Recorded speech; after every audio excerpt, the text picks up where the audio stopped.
एक स्वाभाविक पराविद्या की यही एक साधुति है कि इसके लिए आप श्रद्धावान हो, आपका किसी एक जगह सुदृढ़ विश्वास हो और आपके पास में महानुभावों का आशीर्वाद हो और आपकी अपनी आत्मा का अनुभव आपको प्राप्त हो, तो अपने ही अंतःकरण में जाकर के आप सलाह कीजिए, परामर्श कीजिए कि हमको क्या करना है, किस आश्रय में जाना है, जिससे शास्त्र के आशय का अनुभव हो और प्रेम के उदाशय में, उदाशय कहते हैं तालाब को, प्रेम के उदाशय में स्नान करने का सुयोग प्राप्त हो जाए। ये जीवन की बड़ी एक सरल धारणा है और इसके उपाय के रूप में हम कोई गीत का एक श्लोक को उचित कर रहे हैं, उसी के आश्रय में चिंतन करेंगे। सबसे बड़ी आवश्यकता है कि देखिए हमारा सारा दिन और बहुत देर तक रात फिजूल की बातचीतों में व्यतीत हो। कोई भी पास में बैठे तो हम अपना समय आपको गल सुनाओ, लेकिन ये बातचीत बहुत बड़ा जहर है, ये बातचीत बहुत बड़ी विषमता है। इस बातचीत का अज्ञात रूप में इतना सूक्ष्म प्रभाव जीवन पर है कि सारे जीवन का उद्देश्य उलट जाता है, वृत्ति पलट जाती है, जीव का पतन हो जाता है और सारा आनंद लुट जाता है और वह केवल एक कंकाल के रूप में अपना जीवन विवशता का व्यतीत कर लेगा। इसलिए अपने ही अंतःकरण, कहते हैं प्रमाण अंतःकरण प्रबंधरा। सबसे बड़ा प्रमाण क्या है? अपना अंतःकरण। और भगवान कहते हैं मैं तुम्हें कहीं नहीं मिलूंगा, न किसी पहाड़ पर, न किसी नदी में, न किसी आश्रम में, न किसी मंदिर में,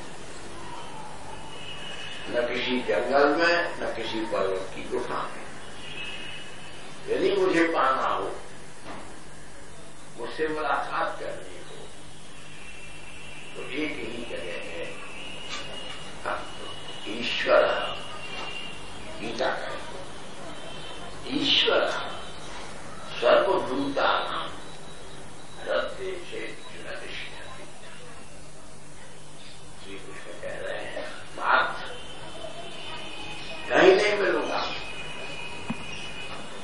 सर्वत्र होते हुए भी अदृश्य हूं। सब शास्त्रों के द्वारा प्रोक्लेमेशन हो रही है, तरह तरह से बड़े बड़े विद्वान बड़े बड़े प्रवचनों के द्वारा उसको कहने की कोशिश कर रहे हैं, लेकिन वेद पुकार पुकार कर कह रहा है न प्रवचने अलक्षा। ईश्वर को प्रवचनों से, भाषणों से, कथनों से नहीं जाना जा सकता।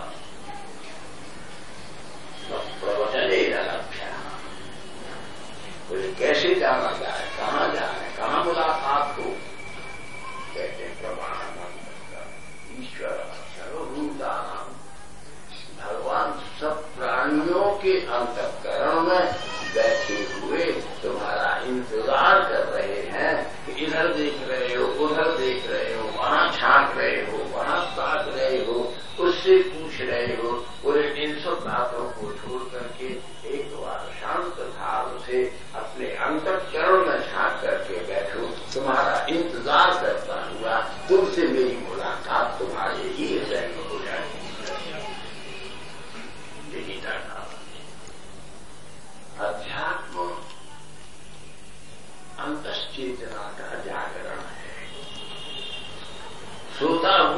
व्यक्ति स्वप्न देखता है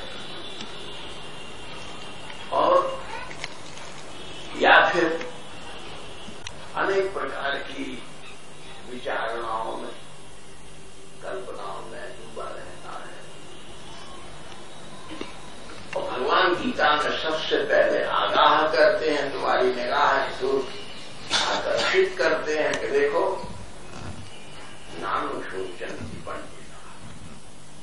अगर पश्चिम से पूछो, पश्चिम के दर्शन को देखो, बुद्धिस्ट को देखो, स्कॉट को देखो, बायरन को देखो, शैली को देखो, टेंशन को देखो, ब्लॉमफॉरी को देखो, या दार्शनिक में टॉर्च से पूछो, चर्च से पूछो, वर्जन से पूछो, गीते से पूछो, तो सब कहेंगे विचारो विचारो विचार करो, सोचो। और इतने ही हमारे ठाकुर मुस्कुराते हुए कह रहा है कि सोचना पंडित का काम नहीं, नाम सोचन की पंडिता। पंडिता के ये नाम कभी सोचो मत। सोच की बड़ी भयंकर स्थिति है। सोच से अमताप होगा, सोच से संताप होगा, सोच से परिताप होगा, सोच से ताप होगा, और एक दिन सोचने वाले खाली विलाप करते हुए रोते हुए रह जाए। इसलिए अननेसेसरी भी अपनी सारी एनर्जी, ऊर्जा, अपनी सारी अंतर्वृत्तियों को विचारों के चक्कर व्यूहों में मत फंसने दो। नहीं, अभिमन्यु की तरह से ये पांच भौतिक मन और बुद्धि, इन सप्त महारथियों के द्वारा अभिमन्यु की तरह से इनकी हत्या कर दी जाए। इसलिए सोच मत करो, किसी चीज की चिंता मत करो। चिंता चिता पर चढ़ाए हुए बिना नहीं रहेगी। इसका अपोजिट क्या है? चिंतन। जैसे बच्चे को उठा करके मैया गोदी में लिटा करके अपने अंचल से ढक करके स्तन मुख में दे करके और दूध पिला देती है, ऐसे ही अगर आपकी आदत चिंतन करने की हो जाए, चिंता से यदि आप अपनी वृत्ति का बचाव कर लेंगे तो स्वयं पीताम्बर से आपको ढक करके अंत में उठा करके ब्रह्मस्तर मुख में दे करके आनंद और शांति का अमृत गोविंद आपको घर बैठे पिला देंगे। अंदर इतना की दूरी है। इसलिए हम लोग प्राप्ति के आदत और फल के परिणाम से सोचते हैं। सोच कोई समाधान नहीं देगी, सोच शांति भी नहीं देगी। वो जो कुछ आपका अमृत है उसका चूषण कर देगी। अगर आप चिंतन करेंगे, जवानी में सुंदर हुए और बर्बाद हुए तो क्या बड़ी बात है। That is but natural. हरे चाहता है हमारी लड़की सुंदर हो, हमारी पत्नी सुंदर हो, हमारी माता सुंदर हो, हमारी बहन सुंदर हो, हम सुंदर हो। और बुढ़ापे जवानी में सबको थोड़ी थोड़ी मात्रा में प्राप्त होता ही है, लेकिन सुंदर तो वो है जो बुढ़ापे में सुंदर है। इसकी ऊर्जा सब जवान लड़के लड़कियां सब सज्जन पुरुष एक वृद्ध के चरणों में बैठ करके उत्सुकतापूर्वक, श्रद्धा विश्वास पूर्वक प्रणाम करके और जीवन के तत्व ज्ञान के विषय में जिज्ञासा करके इस जीवन को सफल और शांतिमय बनाने के लिए आप स्वयं और वे लोग होते हैं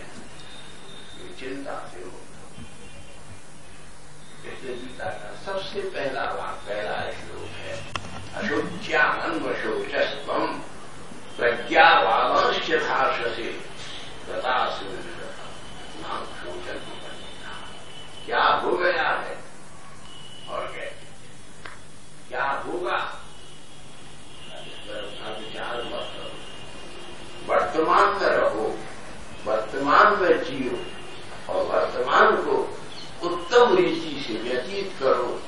और वर्तमान अच्छे से अच्छे तरीके से कैसे व्यतीत हो सकता है, इसके लिए गोपी गीत में श्रीमंत ने गोपी को उपाय बताते हैं। तब कथामृतम तप्त जीवनम कवि विनीतम कल्मषापम श्रवण मंगलम श्रीमदागतम गोविंदम जीते सूर्य नारायण। क्योंकि 2 दिन 3 दिन में अधिक और अनावश्यक कहने की अभिलाषा भी नहीं, अपेक्षा भी नहीं। अमृत क्या है? जो चर्चा कर 2 चीजें हैं। अगर आप विचार करो तो मनुष्य के लिए 2 ही वस्तु उपयोगी है, एक अर्चा, एक चर्चा। इससे क्या होगी? समस्या। आप समस्या मतलब समाज में, परिवार में, परिकर में, परिवेश में आप बहुत प्रतिष्ठा बढ़ी, आपके प्रति लोगों में बहुत निष्ठा हो जाएगी, आपसे मिलकर के लोग बड़े प्रसन्न होंगे और आपके द्वारा यदि उनको कोई परामर्श प्राप्त होगा तो बड़े कृतज्ञ होंगे, उपलाइट करेंगे, उनके भीतर आपके प्रति ऑब्लिगेशन होगा। इसलिए क्या करें? आत्मनिष्ठ होकर के अगर जब बैठो तो दिल को, दिमाग को, स्नायुओं को, अंतर्चेतना को स्वच्छ करने के लिए, स्वस्थ करने के लिए जो बातचीत करो, विषयों की मत करो, वो विषयों की मत करो। इसकी निंदा, उसकी निंदा, इसकी चुगली, उसकी चुगली, इसके दोष, उसके गुण, अन्यस्य दोष गुण चिंतन माशु त्यक्त्वा सेवा तथा रसमहो वितरम विवत्वम। जब आप भागवत सुनते हैं रोज, आप तो बहुत सप्ताह होती है, महाद्वारों की रात दिन टीवी पर भी आप लोग सुनते हो, ऐसे भी सुनते हो। एक ही निर्देश है कि एक बात अविलंब को त्याग दो, immediate try to get rid of it, leave it। क्या बोले? दूसरों का मत गुण कहो, मत अवगुण कहो, मत उनकी निंदा करो, मत उनकी स्तुति करो।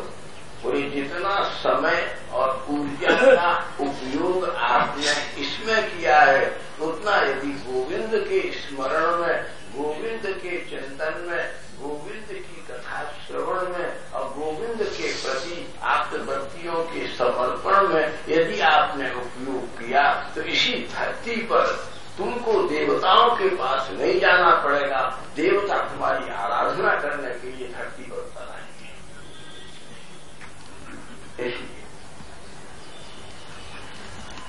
कोई देवताओं की निंदा की बात नहीं है, अध्यात्म की अंतश्चेतना के परिणाम का वर्णन है।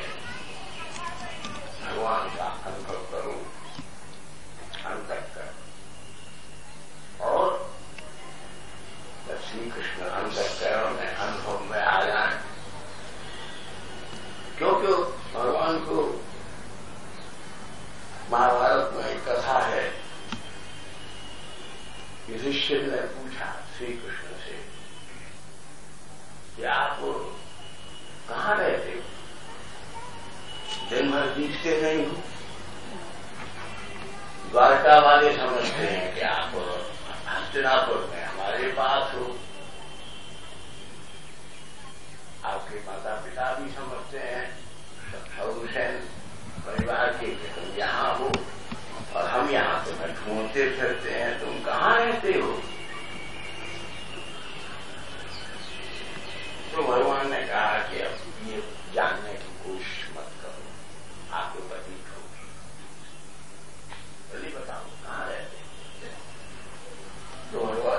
में एक चेतना चमार है, चर्मकार है, उसके यहां रहता हूं। बोले यहां क्यों नहीं रहती? बोली पुआ के घर के, पुआ का घर है तब तो कोई बात नहीं है, लेकिन ये तो मेरी बहन का भी तो घर है, छोटी बहन भी तो मेरे तुम्हारे यहाँ से आई है, व्यावहार की दृष्टि से छोटी बहन के यहाँ रहना, बेटी के यहाँ रहना और रिश्तेदार के यहाँ रहने में कोई आत्मगौरव थोड़ी रहेगा, शांति थोड़ी रहेगी। उससे मेरा कोई संबंध नहीं है, जान पहचान भी नहीं है, किसी प्रकार का कोई मुझे उससे कुछ चाहिए नहीं, उसका भी मुझसे कोई मतलब नहीं है, लेकिन वो बेचारा बहुत गरीब है और परेशानी में रहता है। तो परेशान होना ये जीव का स्वभाव है और परेशानियों से निकाल देना